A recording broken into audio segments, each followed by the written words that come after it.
ನಮಸ್ಕಾರ ವೀಕ್ಷಕರೇ, ಇದೀಗ ರಾಜ್ಯ ಸರ್ಕಾರದ ಆಹಾರ ಇಲಾಖೆಯ ಸಚಿವರಾದ KH ಮುನಿಯಪ್ಪ ಅವರು ರಾಜ್ಯದ ಎಲ್ಲ BPL ರೇಷನ್ ಕಾರ್ಡ್ ದಾರರಿಗೆ ಭರ್ಜರಿ ಸಿಹಿ ಸುದ್ದಿಯನ್ನ ನೀಡುವ ಒಂದು ಕೆಲಸವನ್ನ ಮಾಡಿದ್ದು, ಇದೀಗ ಯಾರು BPL ರೇಷನ್ ಕಾರ್ಡ್ ಹೊಂದಿದ್ದಾರೆ ಅಂತವರಿಗಂತೂ ಇದು ಗುಡ್ ನ್ಯೂಸ್ ಆಗಿದ್ದು, ಯಾರು APL ರೇಷನ್ ಕಾರ್ಡ್ ಹೊಂದಿದ್ದಾರೆ ಅಂಥವರಿಗೂ ಕೂಡ ಗುಡ್ ನ್ಯೂಸ್. ಜೊತೆಗೆ ಯಾರು ರೇಷನ್ ಕಾರ್ಡೇ ಹೊಂದಿಲ್ಲ ಅಂಥವರಿಗೂ ಕೂಡ ಖುಷಿ ಸುದ್ದಿಯನ್ನ ಇದೀಗ ಸಚಿವರು ನೀಡಿದ್ದಾರೆ. ಎಸ್ ವೀಕ್ಷಕರೇ, ರಾಜ್ಯದ BPL ಹಾಗೂ APL ಪಡಿತರ ಚೀಟಿಗಳ ವ್ಯತ್ಯಾಸ ಸರಿಪಡಿಸುವ ಕೆಲಸ ಇದೀಗ ಅಂತಿಮ ಹಂತಕ್ಕೆ ಬಂದಿದ್ದು, ಇದೇ ವೇಳೆಯಲ್ಲಿ BPL ಕಾರ್ಡ್ ದಾರರಿಗೆ ರಾಜ್ಯ ಸರ್ಕಾರ ಖುಷಿ ಸುದ್ದಿ ನೀಡಿದೆ.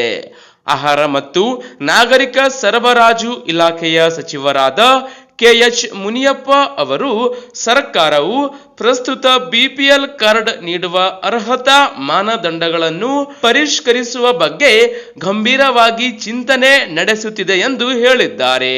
ಹಣದುಬ್ಬರ ಮತ್ತು ಜೀವನ ಅವಶ್ಯಕ ವಸ್ತುಗಳ ಬೆಲೆ ಏರಿಕೆಯನ್ನು ಗಮನದಲ್ಲಿ ಇಟ್ಟುಕೊಂಡು ಈಗಿನ ವಾರ್ಷಿಕ 1,20,000 ಆದಾಯದ ಮಿತಿಯನ್ನ ಹೆಚ್ಚಿಸುವ ಬಗ್ಗೆ ಸರ್ಕಾರ ಇದೀಗ ಚಿಂತನೆ ನಿರ್ಧಾರ ನಡೆಸುತ್ತಿದೆ.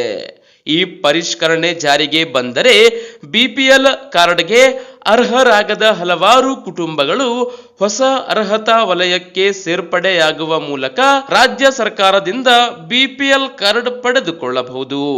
ಇದರೊಂದಿಗೆ ಉಚಿತವಾಗಿ ಸಬ್ಸಿಡಿ ಬೆಲೆಯಲ್ಲಿ ಅಕ್ಕಿ, ಗೋಧಿ, ಎಣ್ಣೆ ಹಾಗೂ ಪೌಷ್ಟಿಕ ಆಹಾರ ಸಾಮಗ್ರಿಗಳನ್ನ ಸೌಲಭ್ಯವನ್ನ ಪಡೆಯುವ ಒಂದು ಅವಕಾಶ ಪ್ರತಿಯೊಬ್ಬರಿಗೂ ಇನ್ಮುಂದೆ ದೊರೆಯಲಿದೆ. ಅಧಿಕಾರಿಗಳ ಪ್ರಕಾರ ಹೊಸ ಮಾರ್ಗಸೂಚಿಗಳನ್ನು ಅಂತಿಮಗೊಳಿಸಲು ಇದೀಗ ಸರ್ಕಾರ ಆದಾಯ, ಆಸ್ತಿ, ಕುಟುಂಬ ಸದಸ್ಯರ ಸಂಖ್ಯೆ ಮುಂತಾದ ಅಂಶಗಳನ್ನ ಪರಿಗಣಿಸುತ್ತಿದ್ದು, ಈ ಪ್ರಕ್ರಿಯೆ ಪೂರ್ಣಗೊಂಡ ಬಳಿಕ ರಾಜ್ಯಾದ್ಯಂತ ಎಲ್ಲಾ ಜಿಲ್ಲೆಯ ಆಹಾರ ಇಲಾಖೆಗಳ ಮೂಲಕ ಹೊಸ ಪಡಿತರ ಚೀಟಿ ವಿತರಣೆ ಮಾಡುವ ಕೆಲಸವನ್ನ ಮಾಡುತ್ತೆ ಎಂದು ತಿಳಿಸಿದ್ದಾರೆ.